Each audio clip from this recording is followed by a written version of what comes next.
Estás escuchando un audio de Mosaic Boston Church. Si deseas ver más recursos, conocer Mosaic Boston y las iglesias de nuestro vecindario o hacer una donación a este ministerio, visita mosaicboston.com. Lo que estamos haciendo ahora aquí estamos viendo el primer libro de todos, el libro de los comienzos. Estamos mostrando que Jesucristo está en cada página, cada párrafo, cada perícopa. Cada frase está apuntando a Jesucristo. Y el contexto de la historia comenzó con Génesis 12, donde Dios llama a un pagano, a un babilonio, Abraham del Ur de los Caldeos, y lo llama a sí mismo. Comienza con una relación con él, le da el don de la fe. Y eso es lo que es la fe, un don, un regalo de Dios. Y lo que vemos es que Dios está tomando ese don latente de la fe. Está colocando a Abraham en una posición. Abraham que luego se convierte en Abraham. Abraham que se convierte en Abraham. Los coloca en la posición donde tiene que ejercer su fe y que tiene que activar su fe. La fe es como un lenguaje, una forma de articular, de comunicar, de entender la realidad. Si no nos conocemos, soy originario de la Unión Soviética. Mi familia emigró aquí en 1989.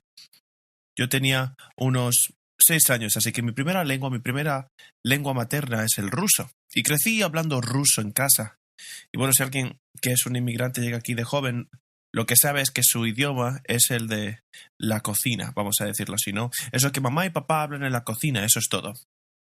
Ese es el nivel, esa es la extensión de tu idioma. Y toda mi educación fue el inglés, pero me gustaba el ruso. Así que hice un estudio en el extranjero cuando estaba en mi primer año de la universidad. Estudié en el extranjero, en Moscú. Y ahora estoy lanzado a Rusia. Estoy lanzado a un lugar donde tengo que usar Rusia es muy diferente del resto de Europa, ¿vale? En Europa vas y puedes arreglártelas con el inglés, pero en Rusia no era así en 2004. Ahora, a diario estoy en clases de nivel universitario aprendiendo ruso de verdad, forzado a usar el ruso. Recuerdo que cuando volví a casa anoche me acordaba de que tenía el cerebro muerto, o sea, es que no podía. Absolutamente agotado por el uso de la capacidad intelectual durante todo el día. Y al final de los 4 meses podía realmente mantenerme donde la gente no entendía realmente que no había crecido en Rusia. La fe es algo así. Especialmente si creciste en la fe, para muchos de nosotros está latente. Y lo que Dios hace con Abraham, y hace lo mismo con cada uno de nosotros, nos pone en una posición en la que no podemos dejar de usar nuestra fe. No podemos dejar de activar nuestra fe para comprender toda la realidad. Así que en el capítulo 12, Abraham deja todo y va a Canaán. Hay una hambruna. No ejerce su fe. No se queda ahí, sino que se va a Egipto. Y entonces es arrojado a todo tipo de tentaciones y peca contra su esposa, básicamente prostituyéndola para salvar su propio pellejo. Y luego se arrepiente, regresan, y luego en el capítulo 13 vemos su fe ejercida cuando miran a la tierra que tienen por delante y le dice a su sobrino Lot: oye, somos demasiado ricos, tú vete por un lado y yo por otro. Lot se va a Sodoma y Gomorra y Abraham confía en Dios y se queda en la tierra de Canaán. Capítulo 14. Este es el pastor Andy, quien predicó la semana pasada, y vemos que Lot es capturado en la guerra por 4 reyes que vienen a la guerra contra 5 reyes, la coalición entre Sodoma y Gomorra. Ahora vemos que la fe de Abraham se ejercita. Él ve a su sobrino, su hermano, en palabras hebreas, pariente. Ve a su hermano siendo llevado al cautiverio. ¿Le dice a Dios que actúe? Dios no lo hace, pero Abraham creyó. Dios le prometió a Abraham: te voy a dar un hijo, y a través de tu hijo voy a bendecir a las naciones. Abraham se miró a sí mismo, miró a su esposa. Aún no tiene un hijo, y dice: hasta que no tenga un hijo, soy invencible. Soy mortal. En sí y en sus camellos y caballos, 318 hombres de guerra entrenados para rescatar a sus hijos, como él llama. Y Abraham hace un Liam Neeson, donde hace una llamada telefónica y le dice básicamente la frase, no básicamente, pero sí, es una serie de habilidades concretas, habilidades que he adquirido en mi vida profesional. Habilidades que se pueden ser una pesadilla para gente como usted. Si suelta a mi hija ahora mismo, a mis hijos en este caso, todo quedará zanjado. No le buscaré ni le perseguiré. Pero si no lo hace, le buscaré, le encontraré y le mataré. Y Abraham hace algo similar, ¿vale? Actúa sobre su fe, es movido a través de su fe.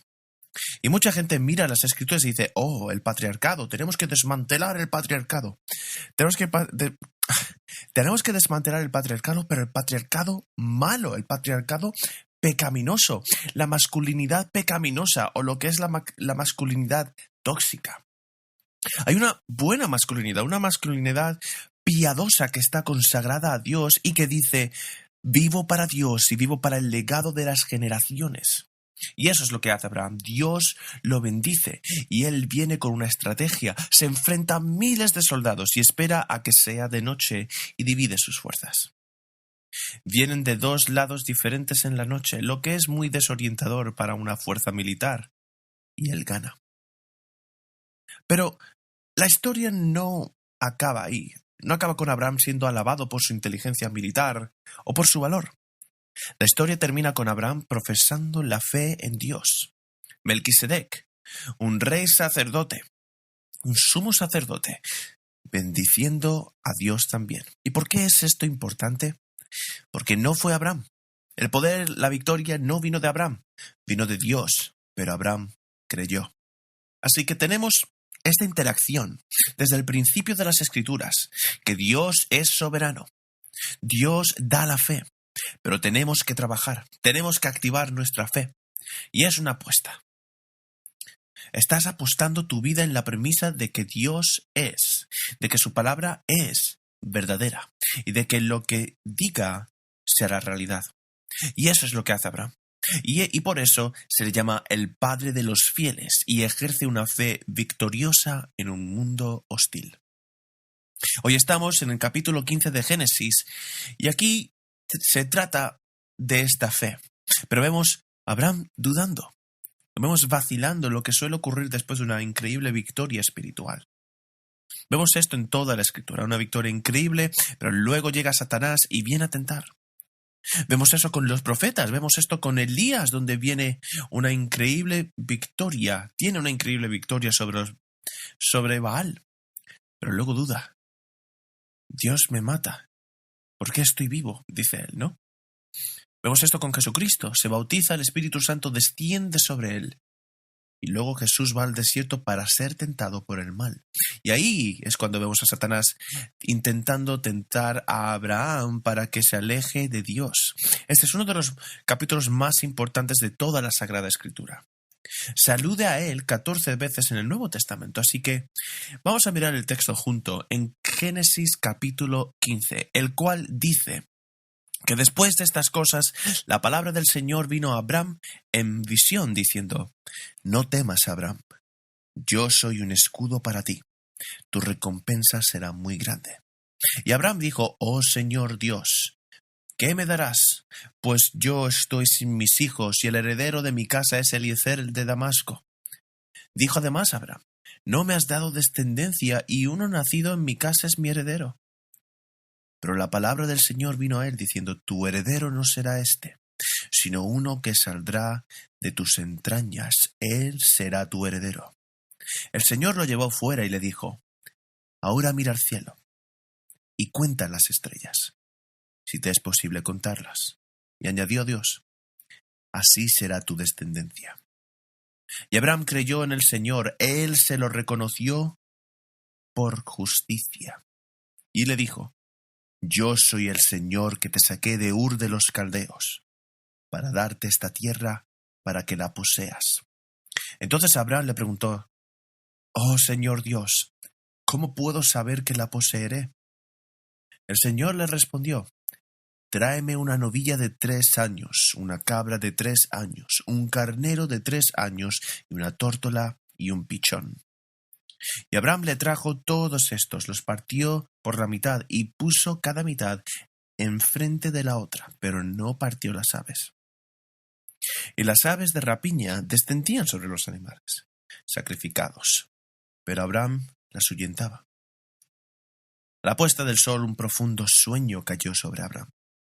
El terror de una gran oscuridad cayó sobre él y dijo Dios a Abraham: ten por cierto que tus descendientes serán extranjeros, en una tierra que no es suya, donde serán esclavos y oprimidos durante 400 años. Pero yo también juzgaré a la nación a la cual servirán, y después saldrán de allí con grandes riquezas. Tú irás a tus padres en paz, y serás sepultado en buena vejez. En la 4ª generación de ellos regresarán acá, porque hasta entonces no habrá llegado a su colmo la iniquidad de los amorreos. Y sucedió que cuando el sol ya se había puesto hubo densas tinieblas y apareció un horno humeante y una antorcha de fuego que pasó por entre las mitades de los animales. En aquel día el Señor hizo un pacto con Abraham, diciendo: a tu descendencia he dado esta tierra, desde el río de Egipto hasta el río grande, el río Éufrates, la tierra de los quenitas, los cenezeos, los cadmoneos, los hititas, los fereceos, los refaitas, los amorreos, los cananeos, los gergeseos y los jebuseos. Esta es la lectura de la palabra santa, inerrante, infalible y autoritaria de Dios. Que Dios escriba verdaderamente estas verdades eternas en nuestros corazones. Los 3 puntos para enmarcar en nuestro tiempo van a ser los siguientes, ¿vale? Una promesa dada, una promesa creída y una promesa garantizada. El primero es una promesa dada. Después de que Abraham regrese de la tierra, Dios se encuentra con él de nuevo en este lugar de agotamiento, un lugar de duda, y él está buscando y Dios dice: no temas, porque yo soy tu escudo, tu recompensa será muy grande. Este es el versículo 1. La palabra del Señor llega de nuevo a Dios. ¿Estaba Abraham pidiendo la palabra? ¿Estaba buscando la palabra? No se nos dice. Pero esto nos muestra el patrón que Dios utiliza para hablar a la gente, para iniciar la relación, de que Dios es Dios que forja la relación con la gente.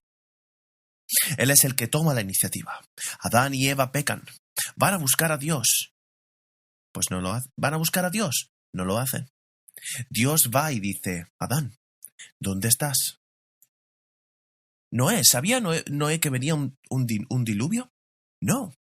Dios va y dice: Noé, te voy a usar como agente para salvar a la humanidad.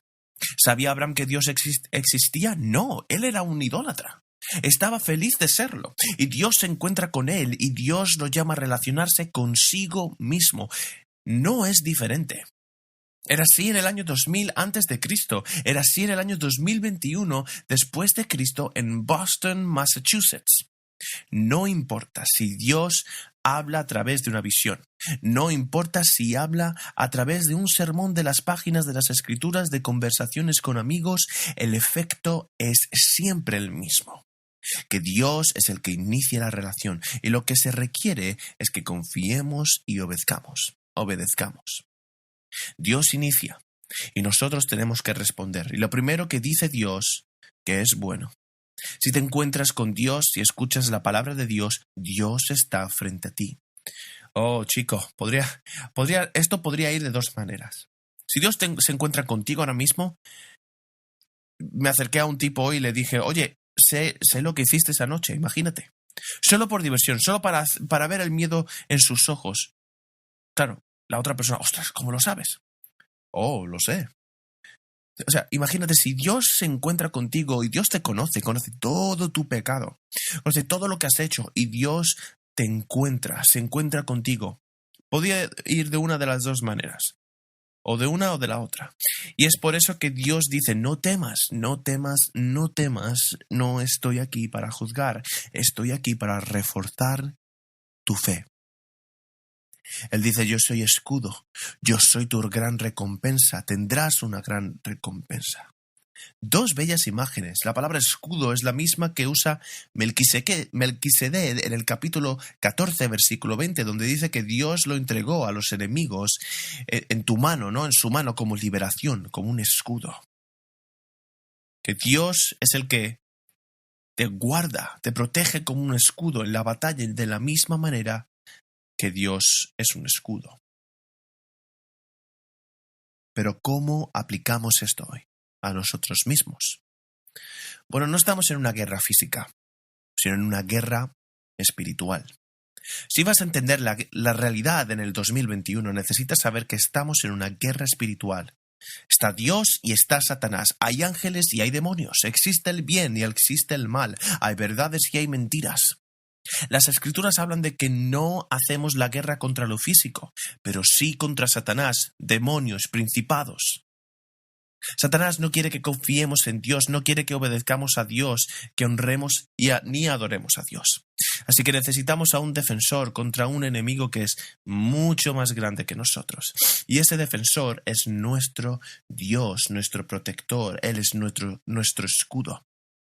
Necesitamos estar bajo Él. ¿Estás bajo el escudo de Dios? ¿Es Dios tu escudo? ¿O confías en ti mismo? ¿O confías en tus finanzas? ¿O confías en tus logros? ¿En tu carrera? ¿En tu educación? ¿Es Dios tu escudo contra enemigos más grandes de los que puedes imaginar o manejar? Dios dice, yo soy tu escudo, Abraham, no temas. Y Dios ve que Abraham fue un soldado, un fiel soldado del Señor, y Dios quiere recompensar su servicio. Dice, tu recompensa será grande. ¿Por qué es esto importante? Porque Abraham acaba de entregar un gran botín. Él va, conquista a 4 reyes y toma el botín que ellos robaron a los reyes de Sodoma y Gomorra. Y en ese momento, Abraham tiene que tomar una decisión. ¿Qué hago con todo esto? ¿Qué hago con todo este dinero? ¿Qué hago con esta gente? Podría haberse quedado con todo para enriquecerse, pero entiende que esto es una ganancia indecorosa. Esto es dinero pecaminoso, esto es dinero de sangre. Y el que entiende que la política involucrada con el rey de Sodoma y Gomorra no le va a permitir quedarse... El que él entienda esto, porque lo entiende, con la política involucrada con el rey de Sodoma y Gomorra, no le va a permitir quedarse con todo lo que tenía. El rey de Sodoma y Gomorra viene y le dice, oye, quédate con todo el dinero, pero dame la gente. Perdón, es Abraham al rey de Sodoma y Gomorra. Bueno, ¿cuál es la mentalidad aquí? Se trata de una estrategia geopolítica.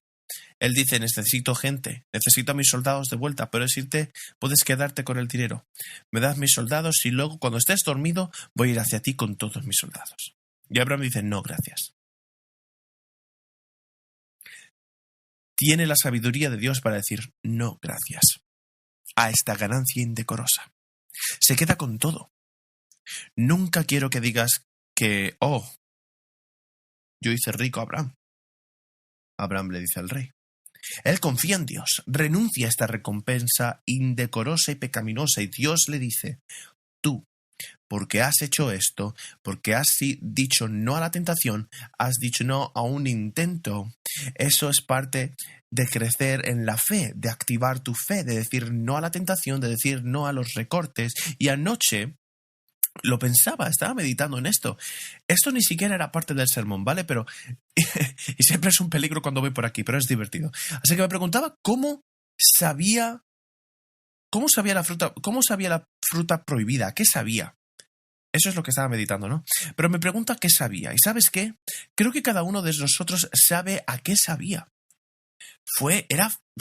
Tendría que tener un sabor fascinante, eufórico, una descarga de adrenalina, los ojos se abrieron. Hemos estado en un lugar como este. Y Abraham no hace lo que hicieron Adán y Eva. No cede a la tentación. Él muestra que está activando y ejerciendo su fe. Y Dios viene a él y le dice, te daré una recompensa grande. Pero Abraham mira su vida y dice, ¿dónde está mi recompensa, Señor? ¿Dónde está, Señor? Pero Dios le enfatiza, incluso viniendo a él de nuevo, yo soy tu recompensa, Abraham. Yo soy la mayor recompensa que existe. Le ofrece una amistad. Están teniendo una conversación. Es una amistad. Obviamente no es una conversación entre iguales. Eres Dios y Abraham es humano. Hay un gran abismo entre el Dios infinito y la brizna de seres humanos, pero Dios se inclina y quiere tener una conversación. Eso es lo que hace el cristianismo, lo que hace que el cristianismo sea totalmente único. El cristianismo no se limita a enseñar a la gente sobre Dios o los principios de Dios o los mandamientos de Dios. El cristianismo dice que no se trata solo de saber de Dios, sino de conocerle. De que no estás solo en el universo, de que hay un Dios que te ha creado y que te conoce mejor de lo que te conoces a ti mismo. Y eso es lo que Dios ofrece. Te ofrece una relación de amor, comunicación, lealtad, prosperidad. Y esto no se ofrece en el Islam.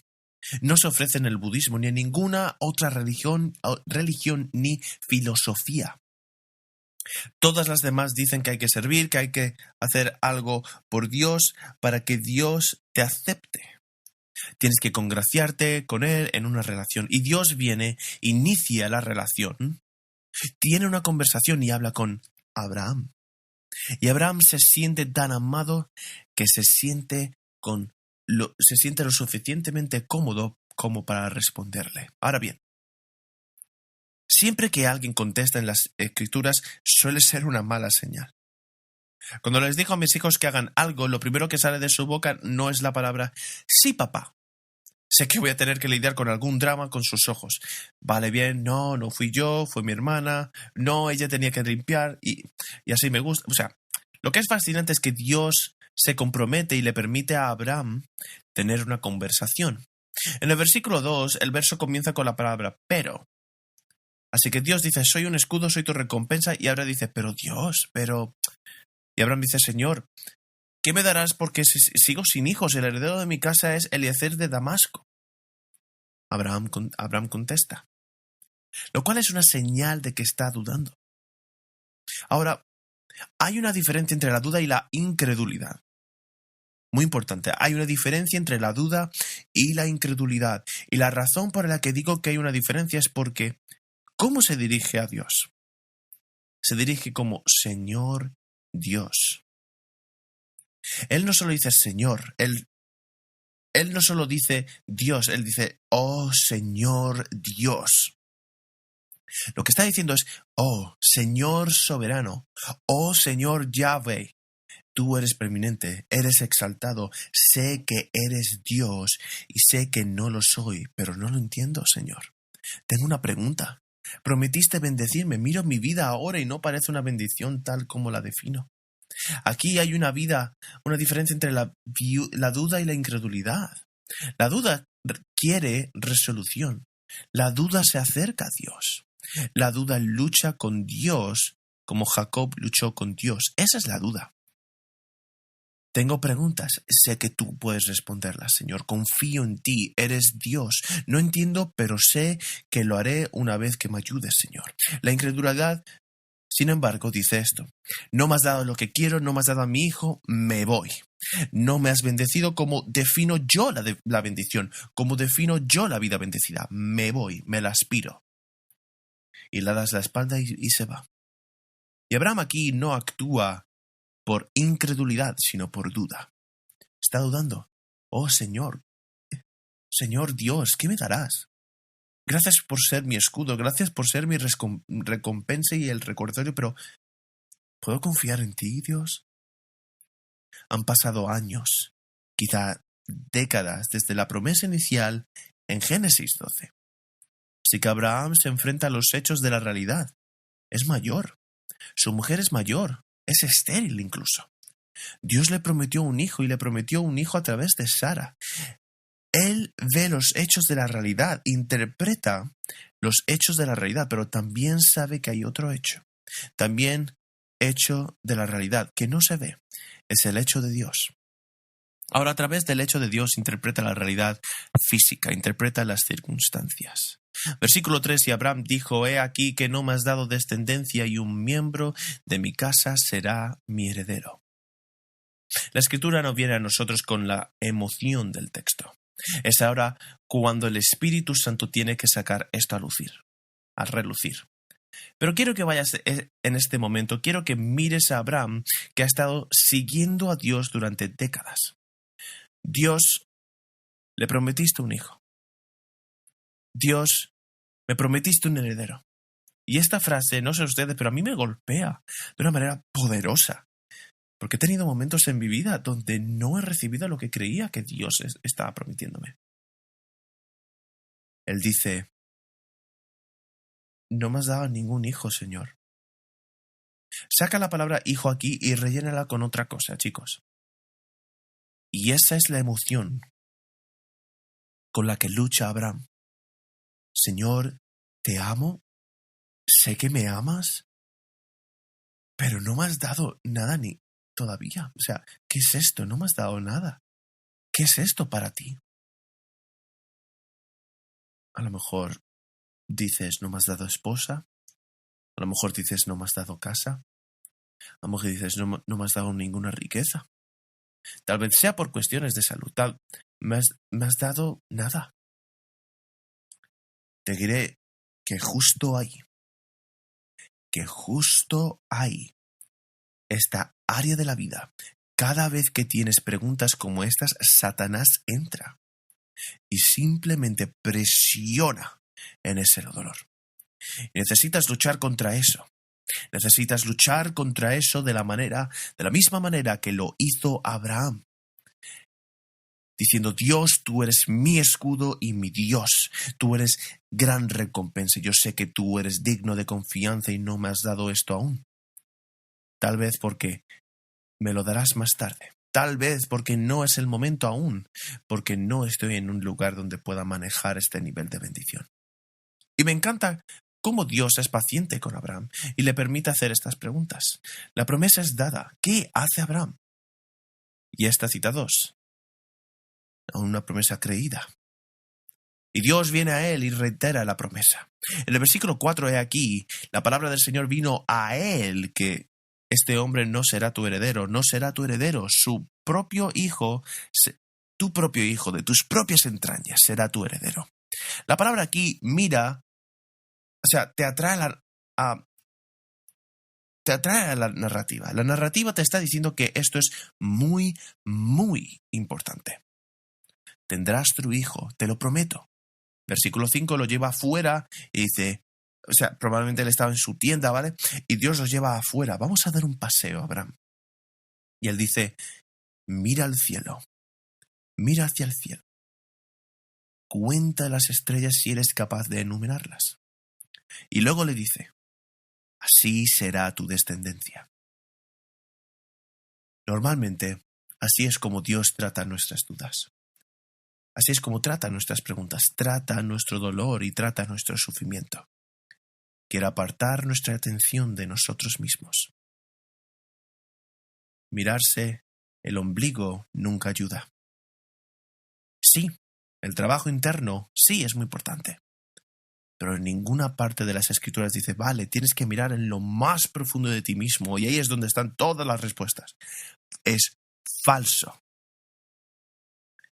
Cada vez que empiezo a mirar en mi interior, en el fondo estoy como, no quiero ver nada de eso. Dios dice, mira lejos de ti mismo. Mira lejos de tu pecado. Mira lejos de tus luchas. Mira al cielo. Mira al cielo. Y Dios lo lleva a mirar al cielo. En primer lugar, para asombrarlo, diciendo, ¡wow! Dios creó todo eso. Increíble. No puedo creer que Dios creó todo esto que me esté hablando. Y en segundo lugar, lo que Dios está diciendo es, quiero que te des cuenta, Abraham, de que tu vida no se trata de ti. Te voy a enviar a un hijo y vas a tener tanta descendencia de este hijo que vas a tener más que las estrellas del cielo. ¿Es esto metafórico? Lo más probable es que su número de estrellas del cielo, lo que estás diciendo aquí es básicamente, Abraham, no se trata de ti, no se trata de tu bendita vida aquí. Se trata de que a través de ti voy a bendecir a mucha otra gente. Y esa es la mayor bendición que puedo darte, para que me seas útil, para que vivas para mi gloria. Y eso no necesariamente va a ser cómodo aquí en esta vida. Pero desde la perspectiva de la eternidad vas a mirar hacia atrás y decir, alabado sea Dios. Dios, gracias por el regalo del sufrimiento. Gracias por el regalo de la lucha. Gracias por este regalo de esta temporada de duda. Dios habla y da este don de la fe. Refuerza el don de la fe y promete que Abraham tendrá una descendencia más numerosa que las estrellas del cielo. No está hablando solo del pueblo judío. No está hablando solo del pueblo judío. Esto es realmente importante. Y la gente dice, pensé que Abraham era judío. ¿Lo era? ¿Era judío? No. Era un pagano de Babilonia. Y se convirtió en judío. Lo descubrimos más tarde a través de su... les presento el mayor acto de fe que cometió, que fue circuncidarse con un cuchillo de pedernal, el mayor acto de la historia, y luego se convierte en judío por la fe. Y así es como Dios realmente desde el principio de Abraham, así es como Dios trabaja en el mundo. Por la fe nos convertimos en hijos de Dios, no por nuestra genealogía, no por nuestra etnia, religión de nuestros padres, nos convertimos en hijos de Dios por creer y confiar en Dios. Es por eso que Gálatas 3:29 dice, si sois de Cristo, entonces sois herederos descendientes de Abraham según la promesa. Y es por eso que creo que es tan importante entender que es probablemente la razón por la que Dios soberanamente nos trajo al templo de Bet Shalom. Alabado sea Dios. Solo para recordarnos que es donde todo comenzó. Todo comenzó con Abraham, pero tienes que seguir adelante. Tienes que leer la secuela. Tuve un compañero de cuarto que era judío y decía, creo en todo excepto en la secuela. Digamos, lo que viene después de Abraham. No me gusta la secuela, pero yo digo, la historia continúa, la secuela es mucho mejor, es tan buena. Así que comienza con Abraham. Abraham cree y Dios ofrece esta entrada a la familia a través de la fe. Dios habla. Abraham responde en el versículo 6. Y este es el verso más importante. Probablemente en el Antiguo Testamento, porque vemos la justicia imputada, la justificación por la gracia a través de la fe en el Antiguo Testamento. Pablo lo vemos en Romanos, lo vemos en Gálatas, lo vemos en los momentos más críticos de su teología de la justificación por la gracia a través de la fe, señalando tal versículo. Creyó Abraham, creyó al Señor, se lo fue contado por justicia. No solo creyó en la palabra del Señor, sino que en el Dios de la palabra, diciendo, Dios, tú hablas y yo creo. Creo no solo en lo que has dicho, sino que creo en ti y te conozco. Y dice que se contó como justicia. Él cree, confía en él, vive en consecuencia y cree. Mucha gente trata de incorporar las filosofías del mundo a nuestra fe. Por ejemplo, el racionalismo científico dice, yo no creo hasta que no lo vea. Necesito ver y luego creo. Y así no es como funciona Dios. Dios dice que verás una vez que creas. Primero crees y ese es el presupuesto más importante de nuestra vida. ¿Hay un Dios y puedo confiar en él? Abraham dice que sí. Y Dios le promete que será hecho justo. Esto es lo que dice la frase. Se lo contó como justicia, se lo contó como justo. Ese es el lenguaje de la justificación por gracia a través de la fe.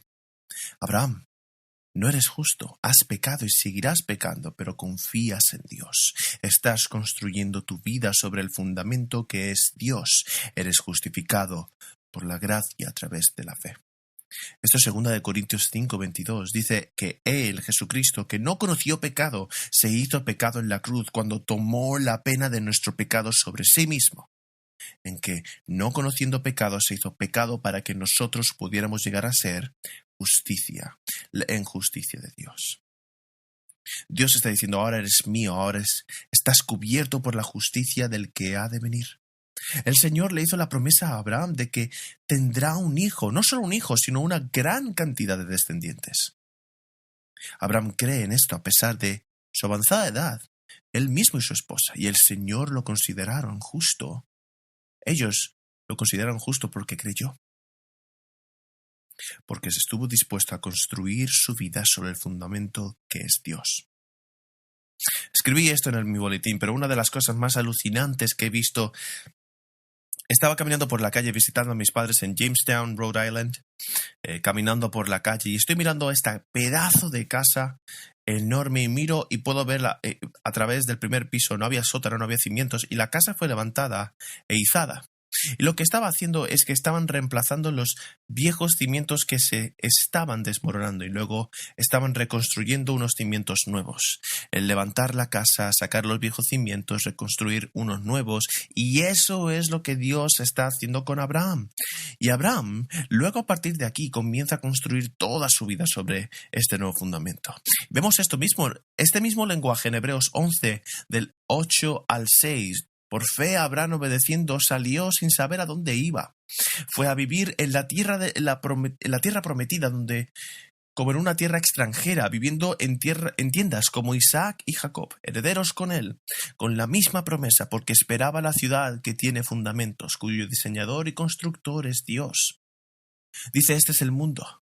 Prefiero vivir intensamente en este mundo sobre un fundamento que es seguro en este mundo y seguro en el otro, que Dios es el constructor, el diseñador. En el versículo 11 habla de Sara, que por la fe recibió el poder de concebir incluso cuando ya había pasado de edad, ya que consideraba fiel al que lo había prometido. Por tanto, de un solo hombre, y como si estuviera muerto, nacieron descendientes tantos como las estrellas del cielo, tantos como los innumerables granos de la arena a la orilla del mar. Todos ellos murieron en la fe, sin haber recibido las cosas prometidas, pero habiéndolas visto y saludado desde lejos y teniendo conocimiento de que eran extranjeros y exiliados en la tierra, pues las personas que hablan así dejan claro que buscan una patria. Si hubieran pensado en la tierra de la que salieron, habrían tenido oportunidad de volver, pero tal como es, de ser una patria mejor, es decir, una patria celestial. Por lo tanto, Dios no se avergüenza de ser llamado su Dios al preparar para ellos una ciudad. Y lo que está diciendo aquí es que Abraham fue salvado y está diciendo que nosotros lo somos hoy. Abraham creyó y los santos del Antiguo Testamento creyeron que Dios enviaría al Mesías, que moriría por sus pecados, expiando sus pecados como un sacrificio corporal físico, derramando su sangre para expiar los pecados de todos. Abraham mira hacia adelante. Nosotros miramos hacia atrás. Abraham esperó la primera venida de Cristo. Nosotros esperamos la segunda venida de Cristo. Y tenemos una decisión que tomar cada día. ¿Creeremos? ¿Conoceremos las promesas de Dios en las Sagradas Escrituras? ¿Creeremos de la misma manera que creyó Abraham? Y si no, ¿qué crees tú? Y si no, ¿sobre qué estás construyendo tu vida? ¿Cuál es el fundamento de tu vida? ¿En quién confías para que te diga la verdad sobre la vida? ¿En quién apoyas la plenitud de tu existencia? ¿Es Dios y su palabra o eres tú mismo?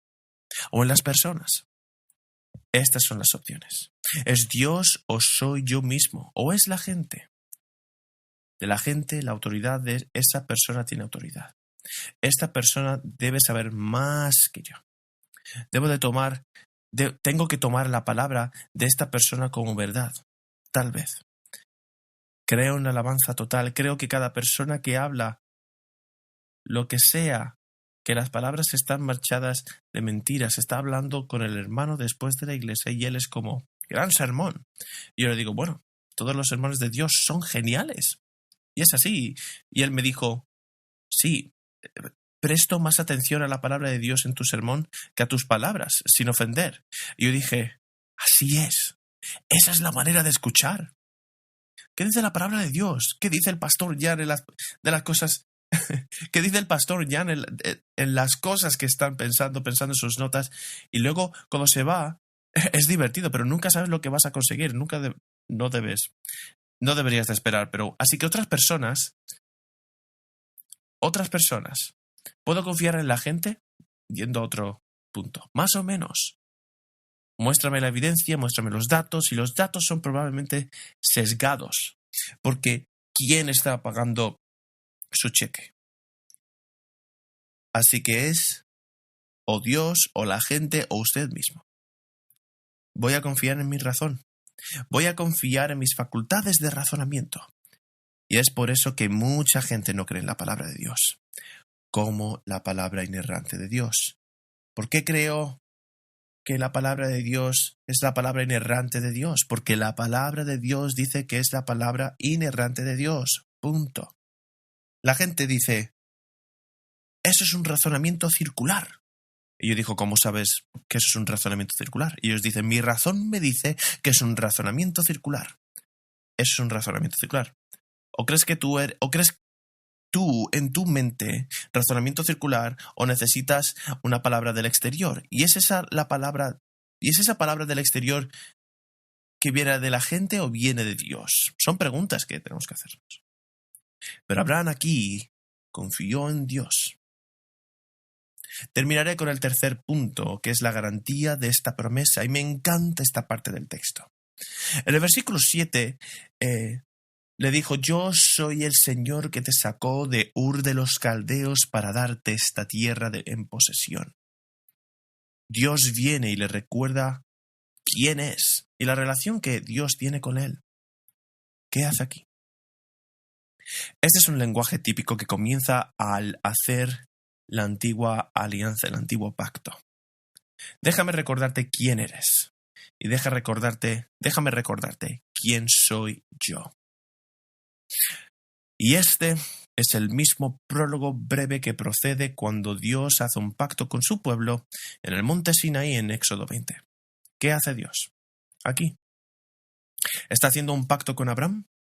Y pensamos en Dios haciendo un pacto con su pueblo, y cuando pensamos en eso, pensamos en Dios, Moisés, en el monte Sinaí, los 10 mandamientos haciendo el pacto, pero ese pacto solo vino a servir al pacto original, y el pacto original es este.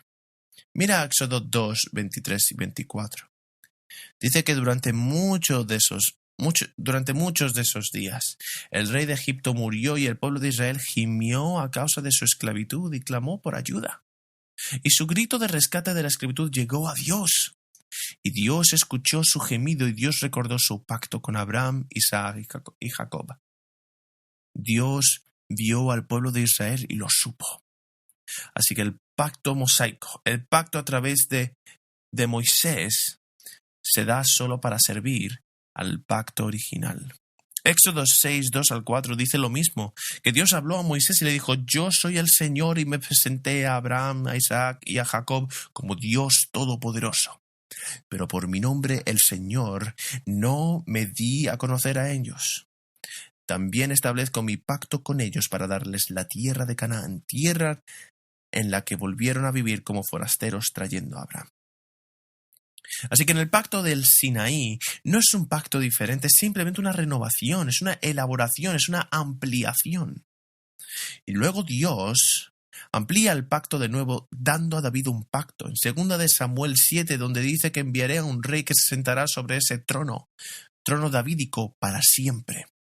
El Salmo 72, escrito por Salomón mismo, dice que este será el Mesías. Todas las naciones serán bendecidas a través de él. Así que este pacto original luego lo vemos reiterado una y otra vez y finalmente cumplido en Cristo. Así que cuando Cristo nace, vemos el mismo lenguaje utilizado en el canto de Zacarías, en el Benedictus, en Lucas 1, 72 y 73, para mostrar la promesa de misericordia a nuestros padres y recordar su santa alianza, el juramento que hizo a nuestro padre, Abraham, de concedernos. María mismo con el Magnificat, lo que ella dice en los versículos 54 y 55 de Lucas 1. Ha ayudado a su siervo Israel en recordar de su misericordia, como habló a nuestros padres Abraham y a su descendencia para siempre. Y traigo todo esto para decir esto, que todo esto está interconectado. Por eso estoy trayendo esto. Que toda la historia de las Escrituras es una metanarrativa. Dios creó todo perfectamente. Nos rebelamos nosotros contra Él y Dios es un Dios amoroso que no nos deja ir, sino que promete un camino para que su justicia sea satisfecha y para que su amor se extienda a nosotros y lo hace a través del Evangelio. ¿Pero dónde ponemos el Evangelio? Versículo 8. Y dijo: oh Señor Dios, ¿cómo voy a saber que voy a poseer esta tierra? ¿Cómo sabré que cumplirás tu promesa? Lo que está diciendo de nuevo, y lo que vemos aquí, es la duda. ¿Cómo voy a confiar en ti, Señor? ¿Y si estoy me equivocando? ¿Y qué pasa si me equivoco, Señor? Abraham es absolutamente honesto. Sabe que es un pecador, sabe que a veces, cuando llega la tentación, gana y a veces pierde. Dios, si hacemos un pacto, si haces esta promesa, ¿qué pasa? ¿Qué pasa si meto la pata, Señor? ¿Qué pasa si peco? ¿Qué pasa si transgredo? ¿Y si lo rompo? ¿Qué pasa entonces, Señor? Así que Dios continúa en el versículo 9. Le dijo: tráeme una novilla de 3 años, una cabra de 3 años, un carnero de 3 años, una tórtola y un pichón. Y él le trajo todo esto, lo cortó por la mitad y puso cada mitad sobre otra. Y no cortó las aves por la mitad. Y cuando las aves de rapiña bajaban a los cadáveres, Abraham los espantaba. ¿Pero qué sucede aquí? 3 animales que sacrifica, los corta por la mitad, y las aves son las que no corta por la mitad, pero probablemente las mata también. ¿Qué sucede aquí? Lo que vemos es lo que ocurrió desde el principio. Dios dijo a Adán y Eva: si pecan, el día que pequen morirán. Porque ese es el castigo por pecar contra un Dios eterno, infinito, glorioso y santo. Y ellos pecaron, pero murieron. En cierto sentido murieron espiritualmente, pero murieron físicamente. No, porque Dios fue bondadoso. Para renunciar a la ira que merecían que se derramara sobre ellos por la muerte, ¿qué hace Dios? Dios los vistió ¿con qué? Pieles de animales. ¿De dónde sacó las pieles de los animales? Dios sacrifica animales porque la pena de la muerte es el pecado y no hay perdón del pecado sin el derramamiento de sangre, como dice Hebreos 9. Eso es Adán y Eva.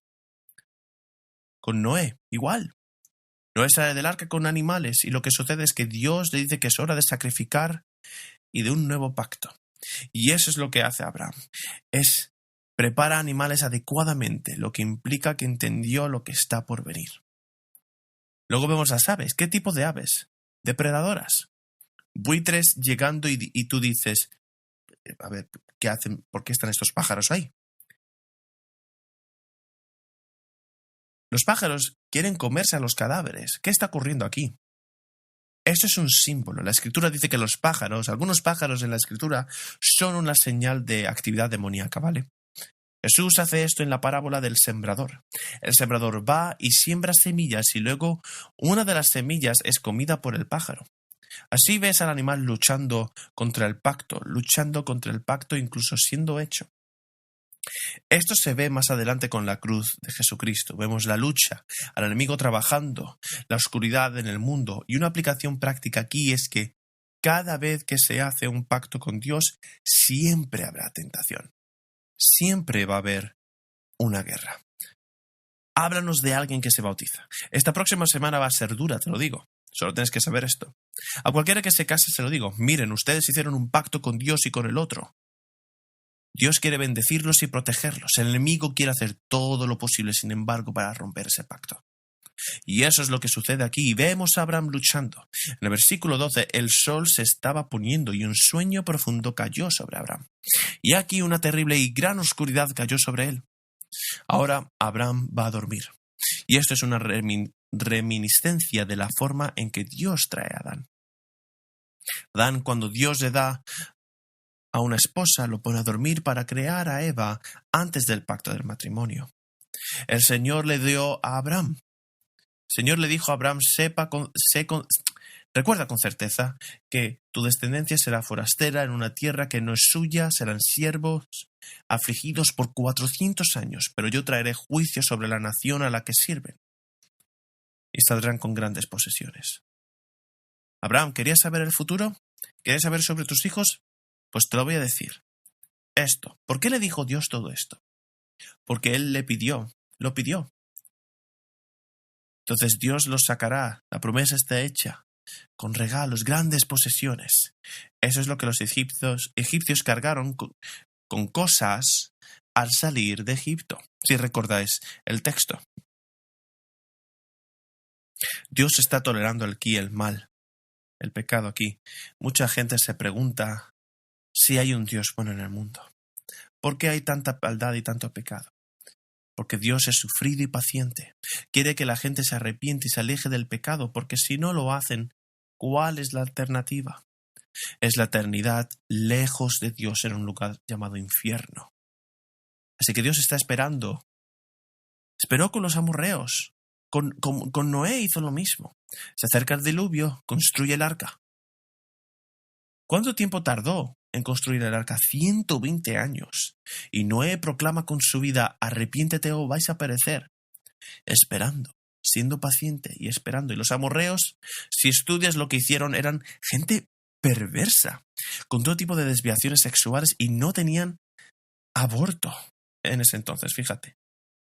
Así que lo que hicieron fue dar a luz a niños y luego los sacrificaban a los brazos a Moloch, en los brazos al rojo vivo de Moloch. Y Dios solo esperó y esperó y esperó hasta que el tiempo había llegado. Mucha gente decía: ¿dónde está Dios? He pecado y no hay castigo. Yo peco y no hay castigo. Dios está esperando. Él está esperando que tú te arrepientas y te vuelvas del pecado para volver a Él. En el versículo 17 el sol se había puesto y estaba oscuro. Y aquí un fuego humeante y una antorcha de fuego pasando entre estas piezas, ¿no? Hay un pequeño camino en medio y sangre de en medio del camino empapado. Y los buitres están ahí. Él los está eliminando a todos. Luego se queda dormido y dice que otra olla de fuego humeante, una antorcha flameante, pasa a través. A ver, tú lees todo eso y dices: a ver, ¿qué está ocurriendo aquí? Esto es muy raro. ¿Qué está pasando aquí? En ese entonces no era una cultura escrita, así que no escribían contratos. Esta es la forma en la que hacían contratos. El recuerdo del contrato estaba grabado en tu mente porque estuviste allí, lo viste, fue sangriento y lo oliste, y eso es lo que está pasando. Está haciendo una colonia, un contrato con otra persona, y dices que esto, lo que les pasó a estos animales, me pase a mí si no cumplo parte de mi trato. Y tú pasas y la otra persona hará lo mismo. Que esto me pase a mí, que esto me pase a mí si no cumplo mi parte del trato. Pasarían de largo. Y lo que están haciendo es una automaldición, ¿vale? Es un juramento de autodestrucción. Si no cumplo mi promesa, mátame. Y haré todo lo posible para cumplir la promesa, incluso si me mata.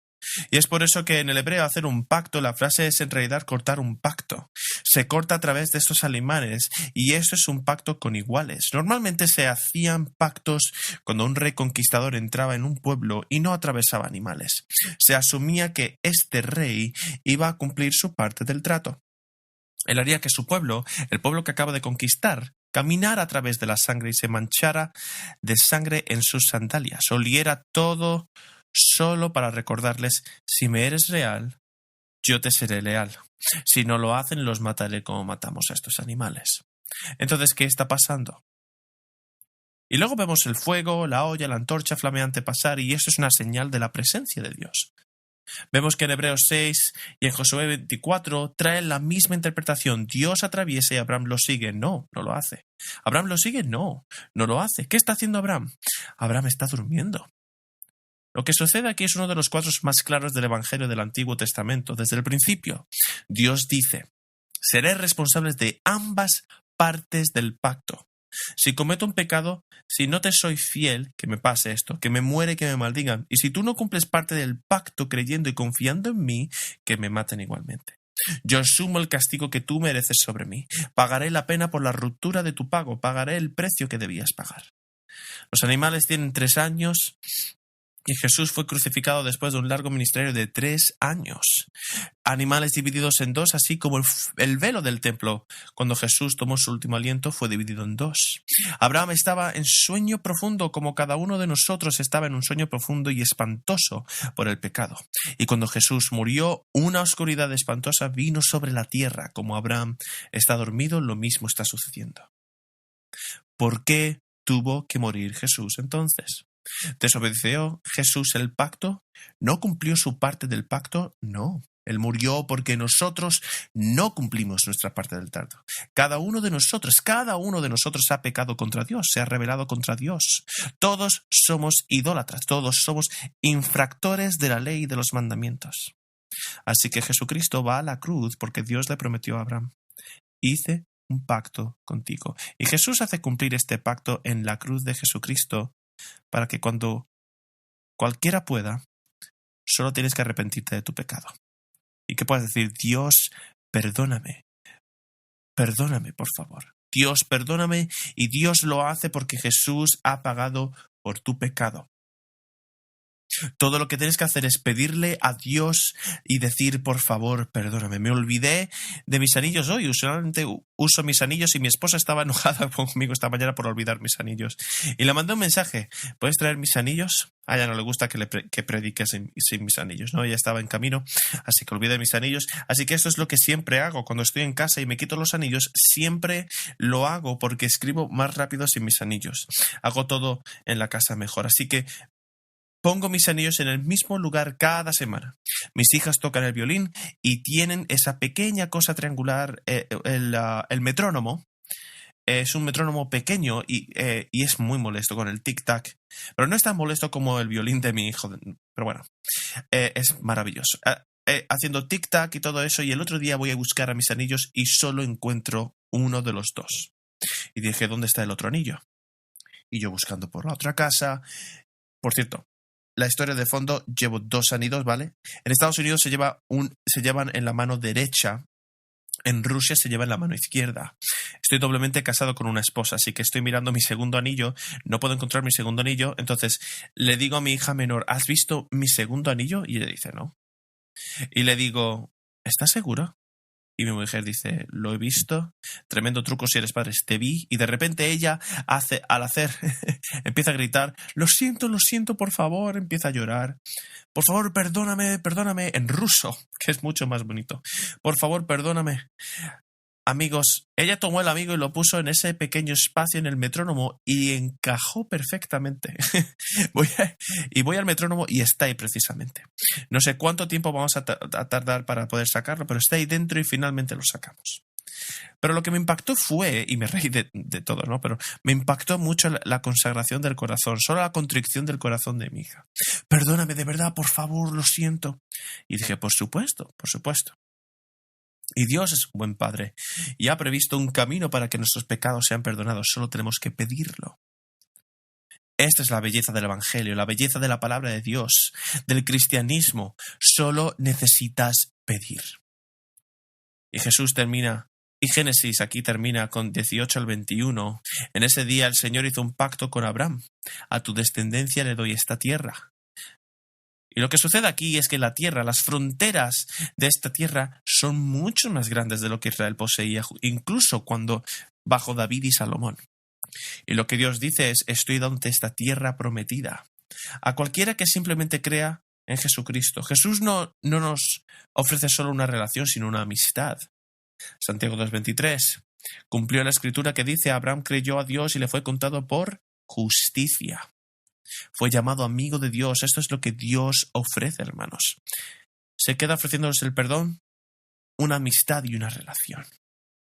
Y hoy es el primer domingo del mes, y cada primer domingo del mes lo que hacemos es celebrar la Santa Comunión. Dios es un gran Dios que nos creó, caímos, pecamos, y Él hizo todo lo necesario para que fuésemos perdonados. Y Jesús en la cruz creó un nuevo pacto. Y no fue la sangre de animales, sino que derramó su propia sangre. Así que, hermanos, oremos.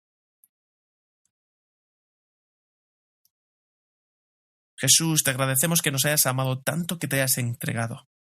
Padre Celestial, te agradecemos que nos ames tanto que nos diste a tu Hijo y Espíritu Santo. Te agradecemos que nos ames tanto que hayas sellado nuestros corazones con tu presencia. Te pedimos que nos sigas usando. Danos de tu poder y gracias, Señor, por construir esta iglesia. Sigue edificándola, Señor, aún más y más. En el nombre de Jesús. Amén.